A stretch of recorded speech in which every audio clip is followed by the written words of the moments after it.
বাবা প্লিজ আমার ব্যাগ আমাকে দিয়ে দাও। সারাদিন তুমি শুধু ঘোরাঘুরি করো, কোনো কাজ করো না। তোমাকে 1 বছর আমাদের কোম্পানিতে কাজ করতে হবে, তাহলে তোমাকে আমি এই কোম্পানি সিইও আর তোমার ব্যাগ ফিরিয়ে দিব। হ্যালো ফ্রেন্ডস, আমি এই কোম্পানিতে নতুন ম্যানেজার। আপনার এই ব্যাগ তো লিমিটেড এডিশন, এখন পর্যন্ত তো 1 পিসই তৈরি হয়েছে। আরে এই ব্যাগ তো নকল। তুমি নতুন এসেছো, এত কথা বলো কেন? যাও এখান থেকে। এই নতুন প্রজেক্টটা তোমাকে আজকে রাতের ভিতর কমপ্লিট করতে হবে। 1 রাতের ভিতর এটা কিভাবে করব এইসব আমি জানি না। যদি না পারো তাহলে তোমাকে চাকরি থেকে বের করে দেব।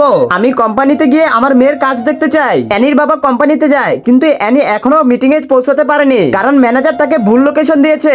অ্যানি সব কাজেই সবসময় লেট করে। ম্যাম আপনি এখানে কি করছেন? সবাই তো মিটিং রুমে মিটিং করতেছে।